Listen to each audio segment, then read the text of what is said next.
Good evening, everyone.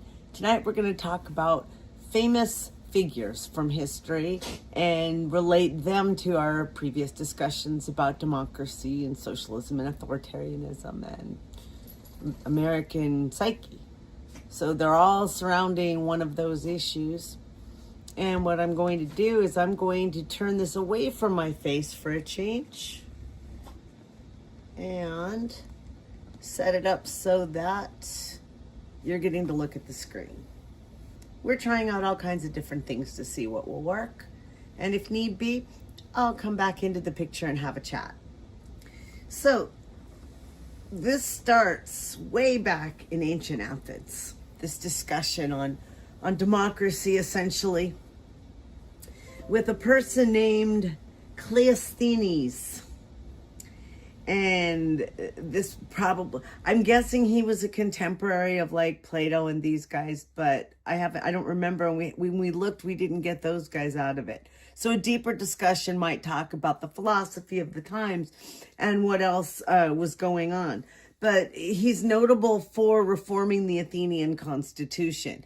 Were I to go into more depth here, I probably want to pull up the Athenian constitution and compare and contrast it with our own. But I don't really want to do that until we've actually looked at our own. We haven't quite gotten there. So, innovation. The innovation of Cleisthenes, is that what I said before? I thought I had it pronounced right, then I lost.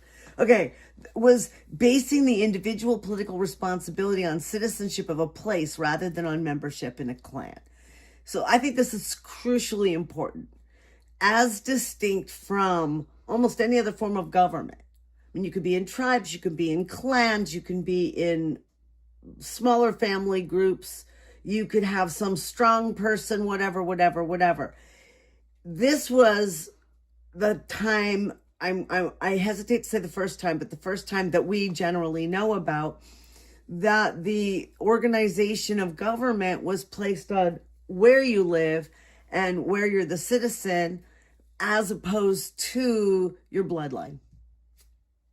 Now, citizenship and bloodline, of course, mix and cross and things like that, which is one of the things that makes our country a little bit different, but we'll get to that later too. I just noticed the word isonomia, membership in a clan, isonomia. Very interesting.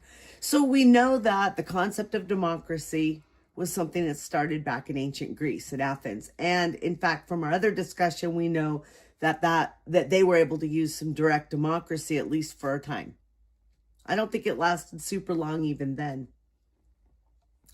Now, I'm interested to know more about what's happening between here and there, but we do know a few things here and there, meaning between ancient Athens and where we're going to go next, which is the early modern era.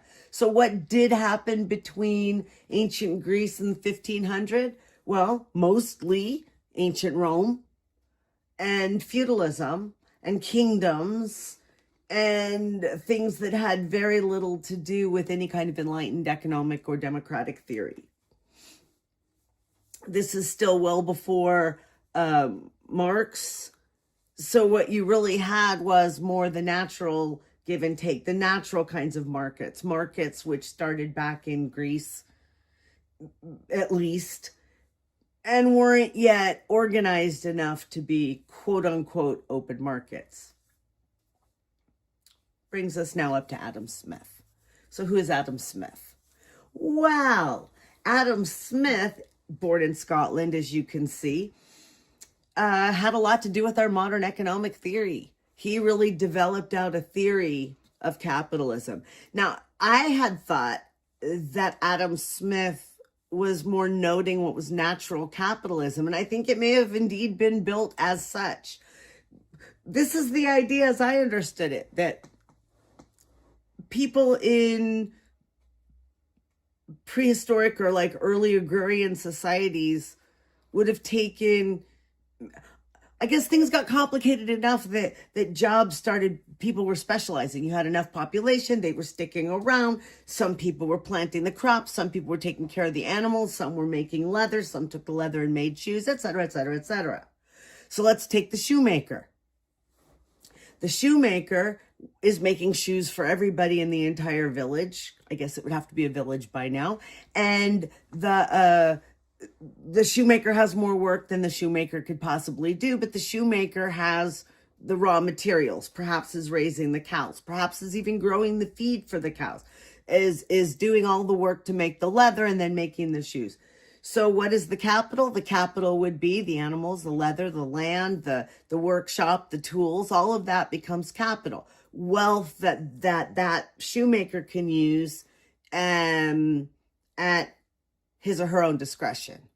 So imagine now that the neighbor is hungry and the neighbor's kid would like to be able to work and help support the family. So the neighbor's kid goes over to the shoemaker, does a whole bunch of work, goes home with maybe some of the meat from some of the cows, I don't know, whatever.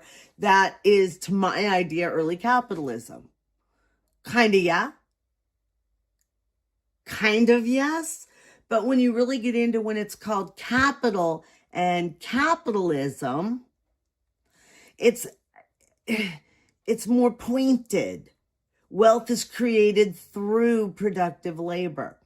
In other words, one's labor itself becomes something one can use to make money or capitalize, essentially. Do you want to add anything to that? No, I think you captured it really well right there. Thank you.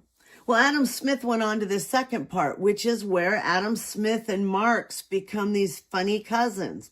And I didn't know this before, but Adam Smith is talking about that self-interest motivates people to put their resources to the best use. Well, sure, in terms of people that have the actual capital, but in terms of poor people, I'd say that their self-interest is hunger, and the only capital they have is their labor, and therein lies the problem.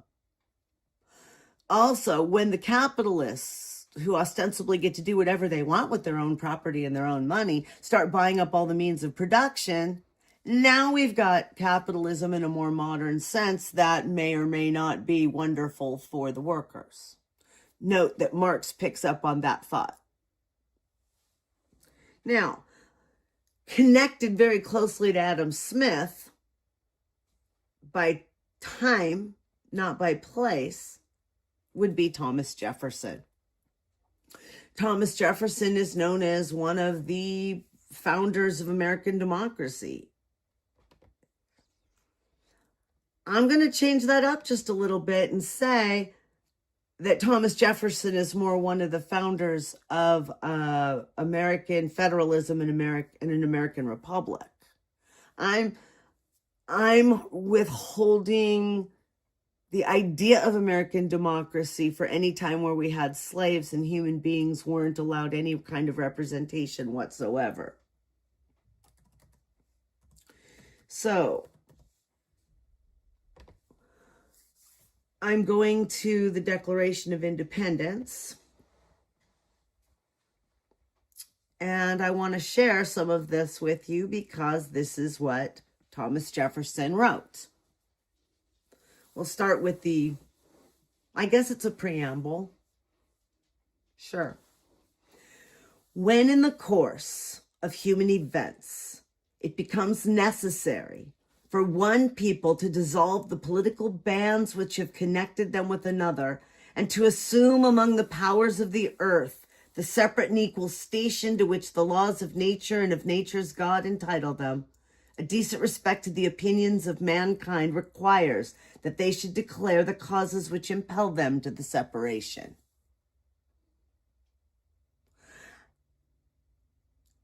For right now, we'll talk about these words and how they related the colonists to George III, etc., and our own sense of independence. I'm choosing my words really carefully because, again, we weren't a free people.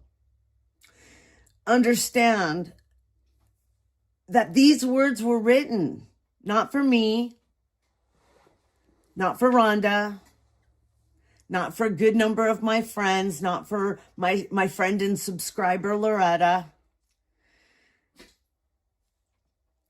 but rather for the white Christian or Christian enough deists in this case, men who had estates, landed gentlemen. The Declaration of Independence was for the people with capital to not be taxed without being able to argue in their own defense. That's it. That's the big deal. It had nothing to do with freedom for women and freedom for people that had a different religion and freedom for anybody that had too much melanin. And I mean, you know, for people who didn't come over on the Mayflower, you know, those people. However, putting this aside for this moment, let's look at the beginning of what was said. And even though we're talking about the United States of America, I still want you to look at what's happening right now today. Well, it's still the United States of America at this point. That's not what I meant. Even though we're intending to apply this to 1776, let's consider the words 250 years later as well. We hold these truths to be self-evident, that all men are created equal, that they are endowed by their creator with certain unalienable rights. I wonder if that's why they don't want immigrants, if they think they're aliens, and so we have unalienable. No, sorry, I'm going to start that again. We hold these truths to be self-evident, that all men are created equal, that they are endowed by their creator with certain unalienable rights, that among these are life, liberty, and the pursuit of happiness, that to secure these rights, governments are instituted among men, deriving their just powers from the consent of the governed, that whenever any form of government becomes destructive of these ends, it is the right of the people to alter or to abolish it, and to institute new government, laying its foundation on such principles and organizing its powers in such form as to them shall seem most likely to affect their safety and happiness. Prudence indeed will dictate that governments long established should not be changed for light and transient causes, and accordingly all experience hath shown that mankind are more disposed to suffer while evils are sufferable than to right themselves by abolishing the forms to which they are accustomed. But when a long train of abuses and usurpations, pursuing to invariably the same object, evinces a design to reduce them under absolute despotism, it is their right, it is their duty to throw off such government and to provide new guards for their future security. And then it goes on and talks about the specific things that the colonists were, which I think in a future time would be great to go over to see if the Donald is similar or different. However, what did we just learn? We learned that if the government isn't serving the people, it's got to go. That indeed governments are created simply for the purpose of creating this kind of betterment for the people. So then it comes down again to which people? Because what's better for the rich? What's better for the men? What's better for the Christian may not be what's best for the rest of us. Never even mind getting into LGBT plus. We haven't even approached that topic here. Remember, too, that this Declaration of Independence was not for indigenous people either. It didn't even discuss them whatsoever.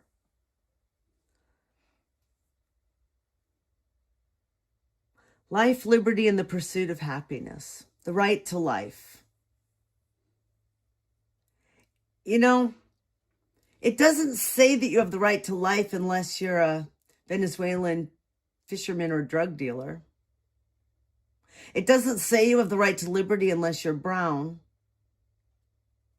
And it doesn't say you have the right to pursue happiness if you can afford it. So I just think we should note these things.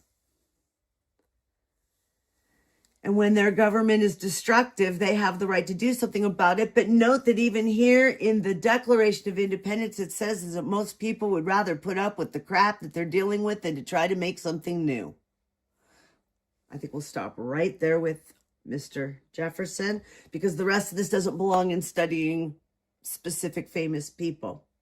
But that's what he thought, and that's what he said. And yet he went home and did what he did. So moving along, there's Henry David Thoreau. Thoreau fascinated me when I was younger because he seemed to think that you could just live a life in nature, and that all of the civilization was just this burden one must not, need not bear. And he had this little cottage and he lived without really having money and all that. That was all great.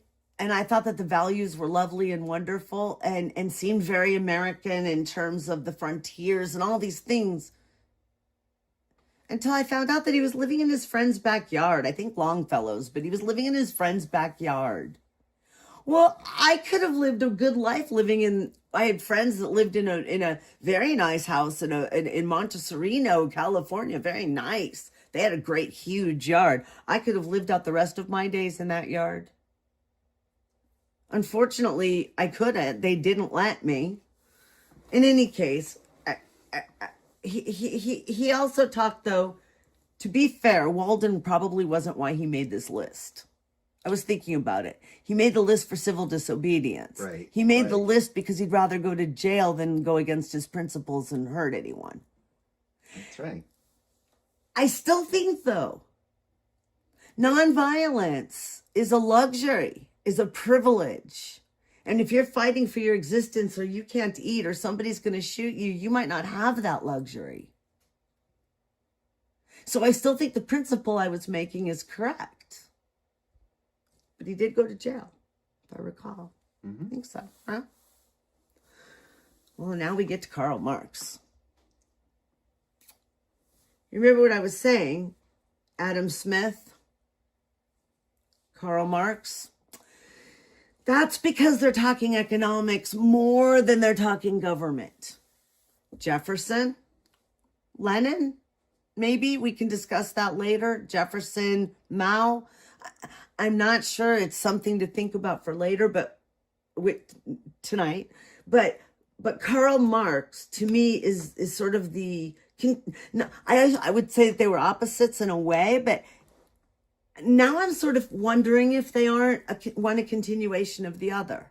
So you start off with bartering and doing for one another, and you move into, when you have an unequal barter, you move into tokens, and you have stones, or you have shells, and you have things like that. And then you start moving into something that would be like money. And then you may even stamp it so it's the coin of the realm, right? And you have people then who gather together materials, production means, or coins of the realm. And then what do they do with all those things? They, quote unquote, hire / exploit other people who need to eat, or who need shoes, or who need clothes, or whatever. We haven't even gone to like insurance. We have not yet, what was the word for it? Financed capitalism? Is that what it is? I think so. Okay. Financialized capitalism. Right. I knew it was a longer word. Because that comes in here too. The exploitation, the people using their money to make more money, to make more money, to make more money, to make more money, as opposed to helping the hungry ever. And to feed people as little as possible, to give them as little as possible medical, to work them as long hours and in dangerous. I'm getting Dickinsonian vibes right now about, London during that time, or the coal miners in Western Virginia, and the abject poverty and misery that was created while some people got richer and richer and richer and richer. And then on top of that, to start betting on each other, to start using your money to, hey, I'm buying a piece of your company so you can do better. And all the money starts going from rich person to rich person to rich person. And the poor people are still freaking hungry. Financialized capitalism. Well, then along comes Karl Marx. See, I didn't lose the thread. And no, I'm not weaving. Karl Marx. He said, you know, eventually, if you keep treating them like that, they're going to get mad. If you keep treating workers like that, the way they've been treated, they've been peasants and they've been sharecroppers and they've been slaves and they've been workers and they've been poor and they've been miserable, and you don't let them do anything. They're going to get mad. They're going to rebel. Well, you could have government rebellions. That's called a revolution, or could be, or a coup. Or you can have economic revolution. And he saw a certain type of economic revolution where the workers kicked everybody's butts, sliced off their heads, took over the means of production, and ran it in a worker's paradise. Well, the problem, of course, is the worker's paradise idea, 1984. Orwell, time to read that. If you have not read 1984, if you have not read Animal Farm, and I actually was trying to reference Animal Farm, but both of them, they're amazing, and they speak very much to what we're talking about here. In the end, though, communist parties decided to have a one-party system, and they said it was for the workers, but it wasn't for the workers. It was for the people who had power and therefore money and therefore power and therefore money. And it ended up where the communists, the rich communists, the corrupt and rich communists look like the corrupt and rich capitalists. Yeah. So that's where you got the pigs and people kind of thing. So, yeah.